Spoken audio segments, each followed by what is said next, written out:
Hope you're all well and happy today. We're going to get back into our very basic Bible study looking at the book of Judges. And today we're going to be checking out chapter 16.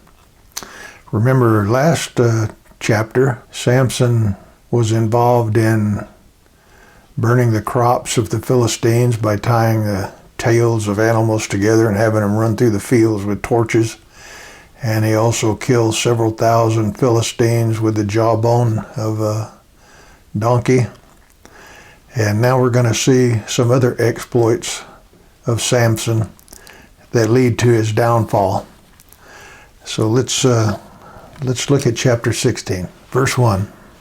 Now Samson went to Gaza and saw a harlot there and went into her. Now this would have been pretty dangerous for him to do because this was a big city controlled by the Philistines. It's likely though with his great strength and he's had accumulated some self-confidence and might have felt invincible. It could be that his sensual desires just drove him to another city so that he wouldn't be scrutinized by his own people. In other words, he's doing something in secret. But let's see what happens. When it was told to the Gazites, saying, Samson has come here, they surrounded the place and lay in wait for him all night at the gate of the city. And they kept silent all night, saying, let us wait until morning light, then we will kill him. So they've got a plan, but they're gonna delay and wait. Now Samson lay until midnight, and at midnight he arose and took hold of the doors of the city gate and the two posts, and pulled them up along with the bars. Then he put them on his shoulders and carried them up to the top of the mountain, which is opposite Hebron. So this was a real insult to the citizens of this city, where they think their gates make them secure and safe. Samson, in the middle of the night, is able to secretly pull up the gates and the posts, everything, put them on his shoulders, and carry them away. Some estimates say that he could have carried these 37 miles, but it's more likely that he carried them to a nearby mountain, maybe 15, 20, 30 minutes away, but we don't know. After this it came about that he loved a woman in the valley of Sorek, whose name was Delilah. So some time passes, and he goes to a different location, and he falls in love with Delilah. Verse 5, and the lords of the Philistines came to her and said to her, entice him and see where his great strength lies, and how we may overpower him, that we may bind him to afflict him. Then we will each give you 1,100 pieces of silver. That's a lot of silver, and they're willing to do anything to get rid of Samson. He's being a real thorn in their side. 1,100 shekels of silver, that's about 34 pounds. And today, if all five of them gave that much, we're talking about tens of thousands of dollars. So Delilah said to Samson, please tell me where your great strength is and how you may be bound to afflict you. Clearly, she wants this money, and she's going to do this in a teasing way. It seems silly for us to think that Samson wouldn't be suspicious about this, but I'm sure she's a big tease, and she's teasing him with this. And so he's going to give in eventually, but let's see how that transpires. And Samson said to her, if they bind me with 7 fresh cords that have not been dried, then I shall become weak and be like any other man. So he doesn't tell her the truth, but she believes him. She's going to test it out.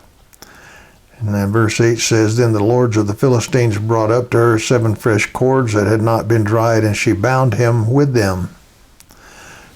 Oh, they're going to run the test here. Now she had men lying in wait in the inner room, and she said to him, the Philistines are upon you, Samson. But he snapped the cords as a string of toast snaps when it touches fire, so his strength was not discovered. Again, this was in a teasing way. She ties him up, on these bondage kind of things. And then when he falls asleep, she wakes him up. Samson, Samson. Somebody's here after you. And he just snaps the cords. Then Delilah said to Samson, behold, you have deceived me and told me lies. Now please tell me how you may be bound. And again he lies to her. And he said to her, if they bind me tightly with new ropes, which have not been used, then I shall become weak and be like any other man. And she does the same thing she did before, teases him and ties him up. So Delilah took new ropes and bound him with them and said to him, the Philistines are upon you, Samson, for the men were lying in wait in the inner room. But he snapped the ropes from his arms like a thread. This isn't happening in 3 consecutive days, for example. There's some time in between here. Otherwise, he definitely would have been suspicious. Verse 13. Then Delilah said to Samson, up to now you have deceived me and told me lies. Tell me how you may be bound. And he said to her, if you weave the 7 locks of my hair with the web and fasten it with a pin, then I shall become weak and be like any other man. Another lie, but she's going to try it. She's not giving up. So while he slept, Delilah took the 7 locks of his hair and wove them into the web. And she fastened it with the pin and said to him, the Philistines are upon you, Samson. But he awoke from his sleep and pulled out the pin of the loom and the web. So she's failed again. But she's not giving up. Then she said to him, how can you say I love you when your heart is not with me? You have deceived me these 3 times and have not told me where your great strength is. I'm sure we've all heard stories or experienced someone throw this up at you, If you loved me, you'd do this. If you loved me, you'd do that. And she's trying this ploy and nagging him to death, as it says in verse 16. And it came about when she pressed him daily with her words and urged him that his soul was annoyed to death. So he told her all that was in his heart and said to her, a razor has never come on my head, for I have been a Nazarite to God from my mother's womb. If I am shaved, then my strength will leave me, and I shall become weak like any other man. So he's finally being honest with her, and this is going to lead to his downfall. When Delilah saw that he had told her all that was in his heart, she sent and called the lords of the Philistines, saying, come up once more, for he has told me all that is in his heart. Then the lords of the Philistines came up to her and brought the money in their hands. And she made him sleep on her knees and called for a man and had him shave off the 7 locks of his hair. Then she began to afflict him, and his strength left him. Now the strength is leaving because of a broken vow. And the broken vow began when he told her about his vow, first of all, but really the cause of it is his waning faith. He disobeyed God, and he has broken his vow, and his strength has left him, but he doesn't know that. Verse 20, and she said, the Philistines are upon you, Samson. And he awoke from his sleep and said, I will go out as at the other times and shake myself free. But he did not know that the Lord had departed from him. He's about to pay the consequences for his disobedience. Then the Philistines seized him and gouged out his eyes, and they brought him down to Gaza and bound him with bronze chains, and he was a grinder in the prison.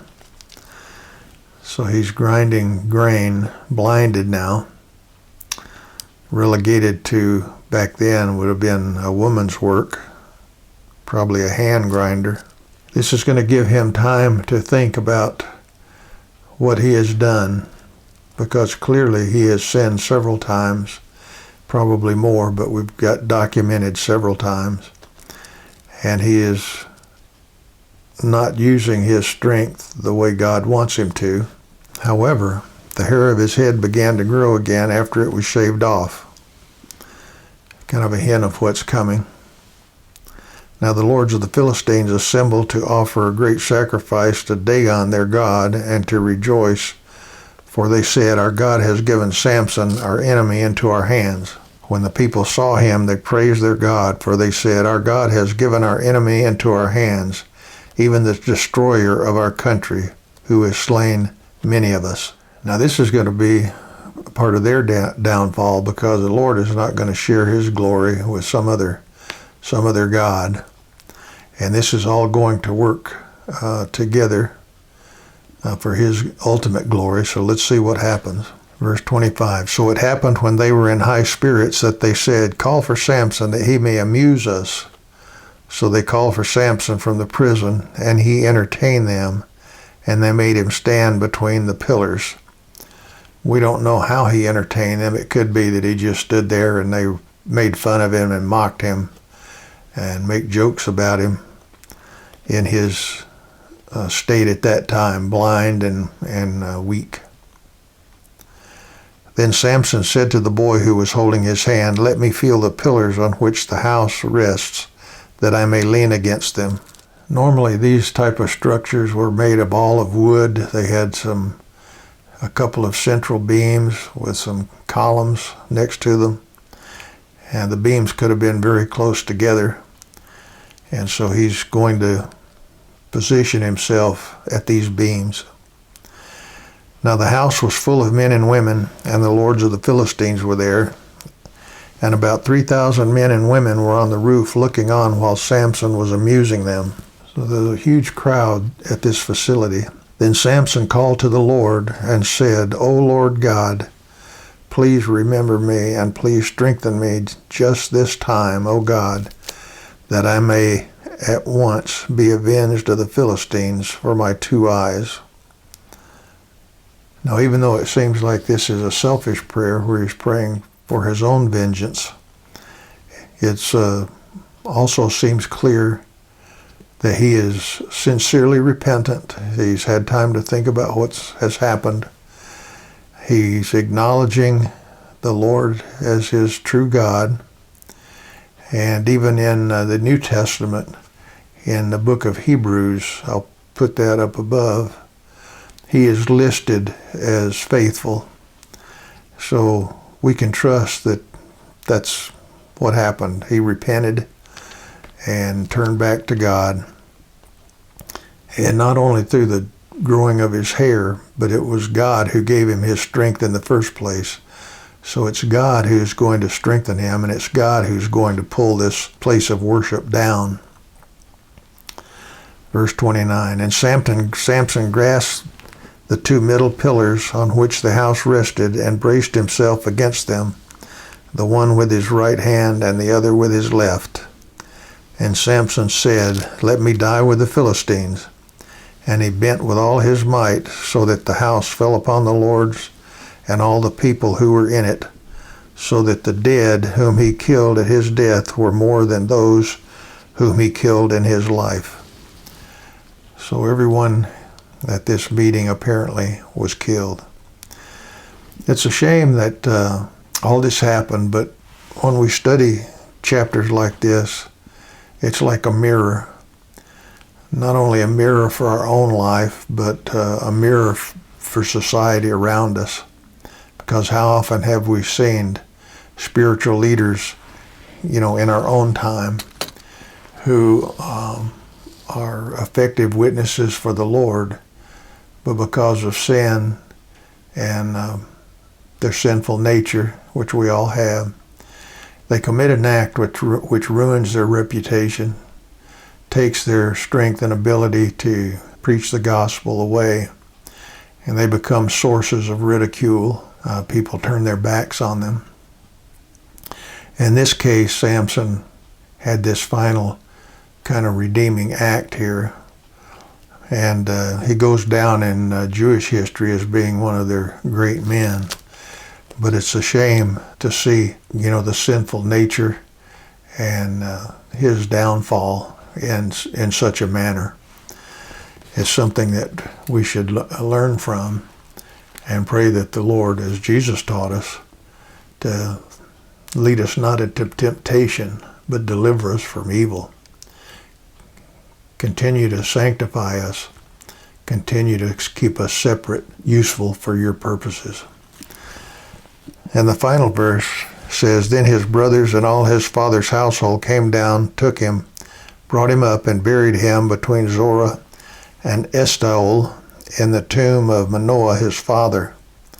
Thus he had judged Israel 20 years." So we come to the conclusion of the story of Samson. It's been several chapters. I hope it's been meaningful to you to learn about this man and how God used him. Hope we'll be able to apply it to our own lives and reflect on it. Hope you watch the next video as we come to some of the concluding chapters of Judges. In the meantime, God bless. Bye-bye.